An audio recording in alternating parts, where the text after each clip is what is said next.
Nabi Shallallahu Alaihi Wasallam dilahirkan di Mekah pada tahun yang dikenal dengan tahun gajah. Beliau Shallallahu Alaihi Wasallam tinggal di sana selama 40 tahun. Ketika usia beliau Shallallahu Alaihi Wasallam genap 40 tahun, Allah Azza wa Jalla menobatkan beliau Shallallahu Alaihi Wasallam sebagai Nabi dan Rasul. Setelah diangkat menjadi Nabi dan Rasul, beliau Shallallahu Alaihi Wasallam masih menetap di Mekah selama 13 tahun untuk mendakwahi dan mengajak masyarakat mentauhidkan Allah Azza wa Jalla dan memeluk agama Islam.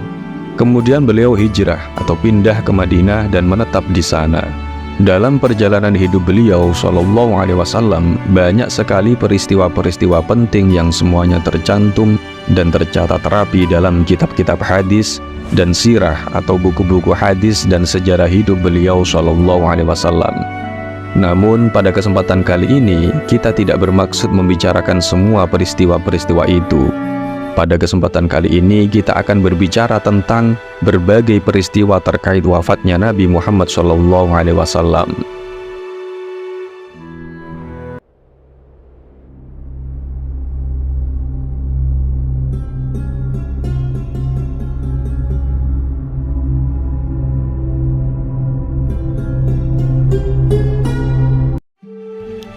Ketika dakwah sudah semakin sempurna dan Islam sudah mengendalikan keadaan, mulailah tampak tanda-tanda perpisahan Rasulullah SAW dengan kehidupan.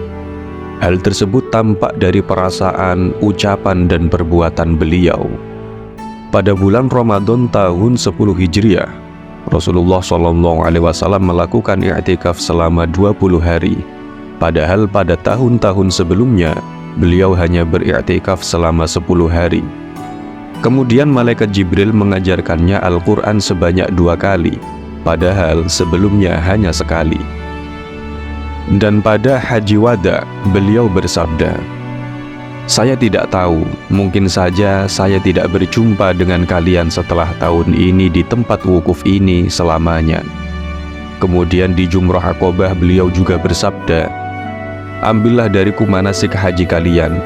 Mungkin saya tidak sempat pergi haji lagi setelah tahun ini." Kemudian turun pula surat An-Nasr pada pertengahan hari Tasyrik. Beliau tahu bahwa itu tanda perpisahan dan ucapan duka bagi dirinya. Pada akhir bulan Shafar tahun 11 Hijriah, Rasulullah SAW keluar menuju Uhud, seakan perpisahan kepada orang-orang yang hidup dan yang telah mati. Kemudian beliau menuju mimbar dan berpidato, "Aku akan mendahului kalian. Aku akan menjadi saksi bagi kalian.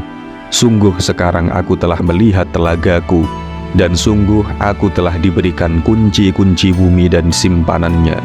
Sungguh aku tidak takut kalian berlaku syirik setelahku. Akan tetapi yang aku takutkan adalah kalian saling berlomba-lomba terhadap dunia." Kemudian beliau juga pergi ke pekuburan Baqi, lalu mengucapkan salam kepada penghuninya dan memintakan ampunan untuk mereka. Pada tanggal 29 Shafar tahun 11 Hijriah, hari Senin, Rasulullah SAW menderita sakit kepala dan merasakan panas yang sangat.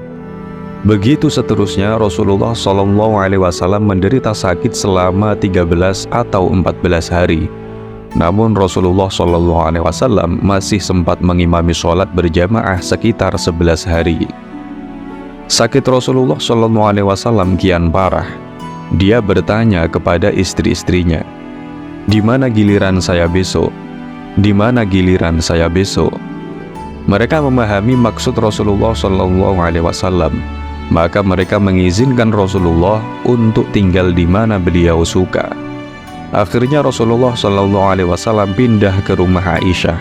Selama di sana, Aisyah membacakan surat Al-Mu'awwidzat, surat-surat yang berisi mohon perlindungan, yakni surat Al-Ikhlas, Al-Falaq, dan An-Nas.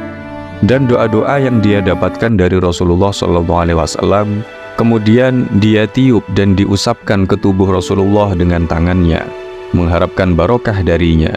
Di sanalah beliau menghabiskan minggu terakhir kehidupannya. 5 hari sebelum meninggal, panas Rasulullah SAW bertambah. Sakitnya makin keras. Beliau minta para sahabatnya untuk menyiramkannya. Para sahabat melakukannya dan menyiramkannya hingga beliau berkata, "Cukup, cukup." Ketika itu beliau merasakan kesehatannya membaik. Maka beliau masuk masjid dengan kepala diikat, lalu duduk di atas mimbar dan berkhutbah di hadapan orang-orang yang mengelilinginya. La'natullahi 'alal yahudi wan nasara ittakhadhu qubur anbiya'ihim masajida la tattakhidhu qabri wathanan yu'badu. Laknat Allah terhadap orang Yahudi dan Nasrani. Mereka menjadikan kuburan para nabinya sebagai masjid. Jangan kalian menjadikan kuburanku sebagai berhala yang disembah. Kemudian Rasulullah SAW meminta kepada hadirin untuk membalas apa yang pernah dia lakukan terhadap mereka, seperti jika ada yang dicambuk atau dicaci. Setelah itu beliau sholat duhur, dan kemudian kembali lagi menyampaikan khutbahnya, juga berpesan kepada kalangan Ansor. Beliau pun sempat memuji Abu Bakar dengan ucapannya, "Sesungguhnya, orang yang paling banyak melindungi aku dalam persahabatan dan hartanya adalah Abu Bakar. Seandainya aku boleh mengambil kekasih selain Robku, niscaya aku akan jadikan Abu Bakar sebagai kekasihku. Akan tetapi cukup dengan persaudaraan Islam dan kasih sayang. Semua itu yang ada di Masjid Nabawi harus ditutup kecuali pintu Abu Bakar." Pada hari Kamis, 4 hari sebelum beliau wafat, sakit Rasulullah SAW kian parah. Beliau berkata, "Mari berkumpul, akan saya tuliskan wasiat untuk kalian, agar kalian tidak sesat setelah itu." Saat itu berkumpul beberapa tokoh, di antaranya Umar. Maka berkatalah Umar, "Sakit beliau sangat parah, sedangkan bagi kalian ada Al-Quran. Cukuplah bagi kalian Al-Quran." Ahlul Bait berbeda pendapat dalam hal ini. Ada yang meminta dituliskan wasiat Rasulullah SAW, dan ada yang berpendapat seperti Umar. Akhirnya Rasulullah SAW meminta mereka untuk beranjak. Namun pada hari itu Rasulullah SAW sempat berwasiat 3 hal. Pertama, beliau berwasiat untuk mengeluarkan Yahudi dan Nasrani dan kaum musyrikin dari Jazirah Arab. Kedua, melanjutkan kembali pengiriman para utusan sebagaimana yang telah beliau lakukan. Ketiga, perawinya lupa. Kemungkinan ada wasiat berpegang teguh kepada Al-Quran dan Sunnah, atau meneruskan pengiriman pasukan Usamah, atau wasiat tentang sholat atau memperhatikan budak. Meskipun sakit Rasulullah SAW sangat parah, beliau tetap sholat sebagai imam. Pada hari itu beliau masih sempat sholat maghrib sebagai imam dengan membaca surat Al-Mursalat. Namun pada waktu sholat Isya, sakitnya semakin berat sehingga beliau tak kuasa keluar. Aisyah radhiyallahu anha mengisahkan saat itu Rasulullah SAW bertanya kepadanya, "Apakah orang-orang sudah sholat?" Beliau menjawab, "Belum ya Rasulullah, mereka menunggumu." Rasulullah kemudian minta diambilkan air untuk mandi.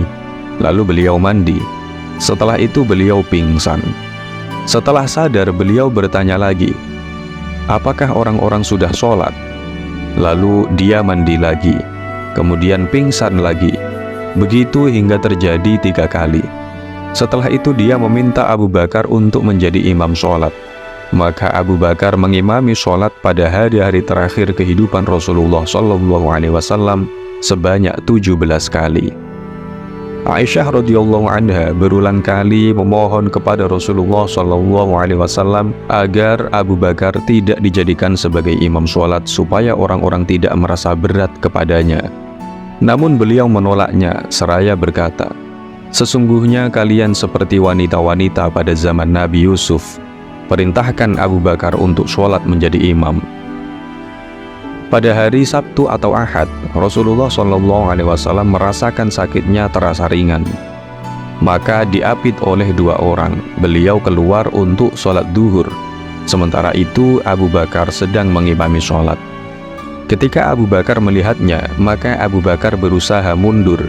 Namun Rasulullah SAW memberikan isyarat kepadanya agar tidak mundur. Beliau berkata, dudukkan saya di sampingnya." Maka Rasulullah SAW didudukkan di sisi kiri Abu Bakar, dan Abu Bakar mengikuti sholatnya Rasulullah SAW dan memperdengarkan takbir kepada makmum. Pada hari Ahad, sehari sebelum wafat, Rasulullah SAW memerdekakan budaknya. Beliau pun bersedekah sebanyak 9 dinar. Senjatanya dihadiahkan kepada kaum muslimin. Pada malam harinya, Aisyah meminjam minyak untuk lampu dari tetangganya. Saat itu, baju besinya digadaikan kepada seseorang Yahudi untuk mendapatkan 30 sok gandum. Hari itu, hari Senin, ketika kaum muslimin sholat subuh diimami oleh Abu Bakar, Rasulullah SAW membuka tirai rumahnya untuk melihat mereka. Beliau tersenyum dan tertawa. Abu Bakar mundur ke barisan sholat, karena dia mengira Rasulullah SAW akan sholat. Namun Rasulullah SAW melambaikan tangannya dan memberikan isyarat agar mereka meneruskan sholatnya. Kemudian beliau masuk kembali ke kamarnya dan menutupi tirai rumahnya. Waktu duha tiba, Rasulullah SAW memanggil Fatimah, lalu membisikkan sesuatu kepadanya. Dia pun menangis. Kemudian beliau membisikkannya lagi. Kali ini beliau tersenyum. Di kemudian hari setelah kematian Rasulullah SAW, Aisyah bertanya kepada Fatimah radhiyallahu anhuma tentang kejadian tersebut. Maka Fatimah menjawab, "Rasulullah SAW membisikkan kepadaku bahwa dia akan meninggal karena sakit yang dideritanya. Maka aku pun menangis. Kemudian beliau membisikkan aku lagi bahwa akulah dari keluarganya yang pertama menyusulnya. Maka aku pun tersenyum." Rasulullah SAW pun memberikan kabar gembira kepada Fatimah bahwa dia adalah pemimpin wanita di alam ini. Fatimah menyaksikan dengan sedih penderitaan yang dialami oleh ayahnya. Dia pun berucap, "Betapa menderitanya engkau wahai bapakku." Namun Rasulullah SAW menjawab, "Tidak ada lagi penderitaan bapakmu setelah hari ini." Kemudian Rasulullah SAW memanggil kedua cucunya Hasan dan Husain dan mencium keduanya, lalu berwasiat kepadanya. Kemudian terhadap istri-istrinya, beliau pun memberikan nasihat dan pesan-pesannya. Sakit Rasulullah SAW kian parah, namun beliau SAW tak lupa berwasiat kepada kaum muslimin. As-sholah, as-sholah, wa ma malakat aymanukum. Sholat, sholat, dan perhatikanlah budak-budak kalian yang kalian miliki. Diulanginya hal tersebut berkali-kali. Maksudnya agar memperhatikan kedua hal tersebut. Mulailah saat-saat sakaratul maut, Rasulullah SAW berada di pangkuan Aisyah. Saat itu Abdurrahman bin Abu Bakar datang membawa siwak. Rasulullah SAW memandang ke arahnya. "Mau aku ambilkan untukmu?" tanya Aisyah kepada Rasulullah, karena dia tahu bahwa Rasulullah SAW menyenangi siwak. Rasulullah SAW menganggukkan kepalanya tanda setuju. Lalu digosokkannya siwak tersebut ke mulut beliau. Di hadapan Rasulullah SAW terdapat air dalam sebuah wadah. Beliau memasukkan kedua tangannya dalam wadah tersebut dan mengusapkan ke wajahnya seraya berkata, "La ilaha illallah, inna lil mauti lasakarat." La ilaha illallah, sesungguhnya setiap kematian ada sekaratnya. Persis setelah beliau selesai bersiwak, beliau mengangkat tangannya dan jarinya, dan matanya memandang ke arah langit-langit. Bibirnya bergerak-gerak.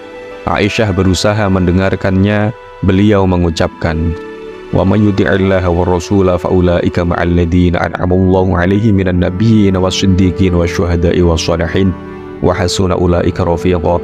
Dzalikal fadlu minallahi wa kafa billahi 'alima."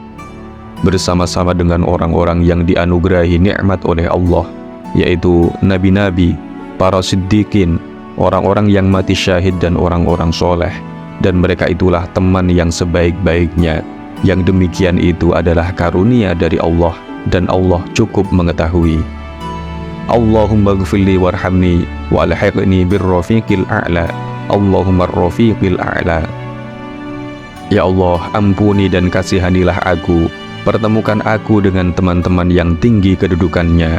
Ya Allah, pertemukan aku dengan teman-teman yang tinggi kedudukannya. Beliau mengulangi kalimat tersebut sebanyak 3 kali. Kemudian tangannya lemas dan akhirnya nyawanya terpisah dari tubuhnya. Inna lillahi wa inna ilaihi raji'un. Peristiwa tersebut terjadi pada waktu duha, hari Senin 12 Rabiul Awal, tahun 11 Hijriah, tepat pada usia Rasulullah SAW 63 tahun lebih 4 hari. Berita wafatnya Rasulullah SAW segera tersebar ke seantero Madinah. Anas berkata, "Tidak pernah aku melihat hari yang lebih bersinar terang kecuali saat Rasulullah datang ke negeri kami, dan tidak pernah kami melihat hari yang lebih kelam dan gelap kecuali hari wafatnya Rasulullah SAW." Ketika meninggal, Fatimah berkata, "Wahai ayahku, engkau telah memenuhi panggilan Rabb-Mu. Wahai ayahku, surga Firdaus tempatmu. Wahai ayahku, kepada Jibril kami habarkan kematianmu." Sedangkan Umar bin Khattab pada awalnya tidak dapat menerima berita yang sangat mengejutkan tersebut. Beliau berkata, orang-orang munafik mengatakan bahwa Rasulullah SAW wafat. Rasulullah SAW tidak wafat. Dia hanya pergi menemui Tuhannya, sebagaimana Musa bin Imran pergi meninggalkan kaumnya selama 40 hari, lalu dia kembali setelah diberitahukan bahwa dia telah mati. Demi Allah, siapa yang mengatakan bahwa Rasulullah SAW telah mati, akan aku potong tangan dan kakinya. Adapun Abu Bakar, ketika mendengar berita tersebut, beliau menuju masjid, kemudian masuk ke rumah Aisyah, lalu menuju jenazah Rasulullah SAW yang telah ditutup kain seluruh tubuhnya. Beliau singkap mukanya dan beliau cium seraya menangis. Kemudian Abu Bakar keluar. Saat itu Omar masih berbicara di depan manusia. "Duduklah wahai Omar," perintah Abu Bakar kepadanya. Namun Omar tak mau duduk. Maka Abu Bakar menemui orang-orang dan meninggalkan Omar. Beliau berkata, "Man kana minkum ya'budu Muhammadan fa inna Muhammadan qad mat, wa man kana minkum ya'budu Allaha fa innallaha hayyul la yamut." Siapa di antara kalian yang menyembah Muhammad SAW, sesungguhnya Muhammad telah meninggal. Dan siapa yang menyembah Allah, sesungguhnya Allah Maha Hidup dan tidak mati. Allah Ta'ala berfirman, "Wa ma Muhammadun illa rasul qad khalat min qablihi rusul, fa imma ta'aw qutilan qalabtum ala a'qabikum, wa may yanqalib ala aqibihi fala yadurrullaha syai'a, wa sayajzillahu syakirin." Muhammad itu tidak lain hanyalah seorang Rasul. Sungguh telah berlalu sebelumnya beberapa orang Rasul. Apakah jika dia wafat atau dibunuh, kamu berbalik ke belakang atau murtad? Barang siapa yang berbalik ke belakang, maka ia tidak dapat mendatangkan mudarat kepada Allah sedikit pun, dan Allah akan memberi balasan kepada orang-orang yang bersyukur. Imam Ibnu Abbas radhiyallahu anhuma berkata, "Demi Allah, seakan-akan orang-orang tidak pernah merasa Allah telah menurunkan ayat tersebut kecuali setelah Abu Bakar saat itu membacanya. Saat itu semua orang menerima ayat tersebut, sehingga tidak ada orang yang diperdengarkan ayat tersebut kecuali dia membacanya." Umar berkata, "Demi Allah, aku tidak pernah menyadarinya sehingga Abu Bakar membacanya. Aku terpana, kedua kakiku terasa lemas, sehingga aku jatuh manakala dia membacanya. Saat itu aku baru sadar kalau Rasulullah SAW telah meninggal." Sebelum para sahabat melakukan pengurusan terhadap jenazah Rasulullah SAW, mereka berselisih pendapat tentang siapa yang akan menjadi khalifah setelah Rasulullah SAW. Terjadi dialog dan perdebatan antara golongan Ansor dan Muhajirin di Sakifah Bani Sa'idah. Namun akhirnya mereka sepakat memilih Abu Bakar As-Siddiq radhiyallahu anhu sebagai khalifah pertama setelah Rasulullah SAW. Hal tersebut berlangsung hingga akhir malam Selasa menjelang subuh. sementara jenazah Rasulullah SAW masih diselimuti kain. Kemudian pada hari Selasa, mereka baru memandikan Rasulullah SAW tanpa melepaskan kainnya. Yang memandikannya adalah Abbas dan Ali, dibantu oleh dua orang anak Abbas, Fadl dan Qassam, serta Syaqron dan Usamah bin Zaid dan Aus bin Khawli. Setelah itu mereka mengkafaninya. Namun kemudian mereka berselisih di mana Rasulullah SAW akan dimakamkan. Hingga Abu Bakar berkata, "Saya mendengar Rasulullah SAW bersabda, tidaklah seorang nabi meninggal kecuali dia dikubur di tempat dia meninggal." Maka segera Abu Thalhah mengangkat tempat tidur di mana Rasulullah SAW meninggal. Kemudian dia gali lubang dan membuat lahat di dalamnya.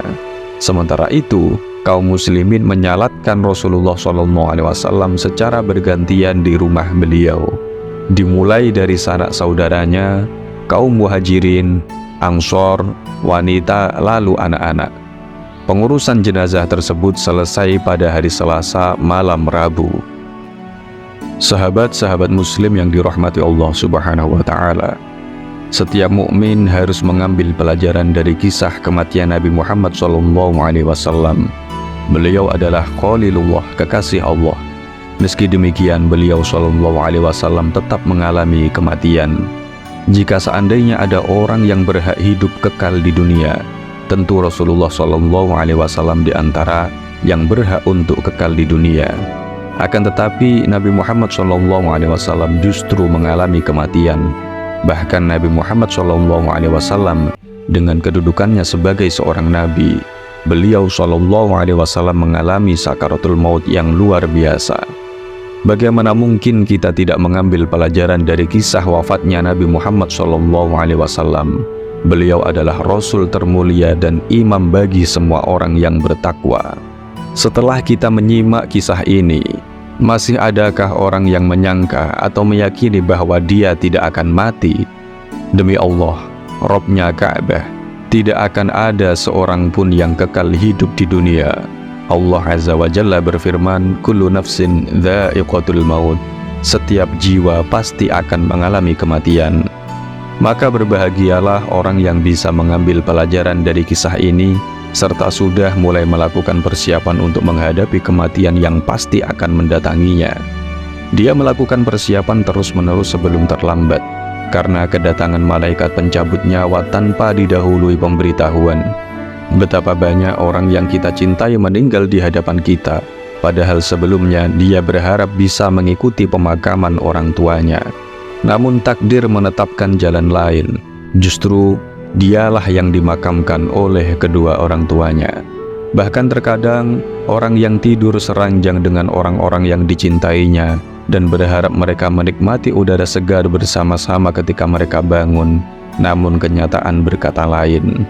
Salah seorang di antaranya meninggal di atas kasurnya. Ada juga orang yang meninggal dunia mendadak.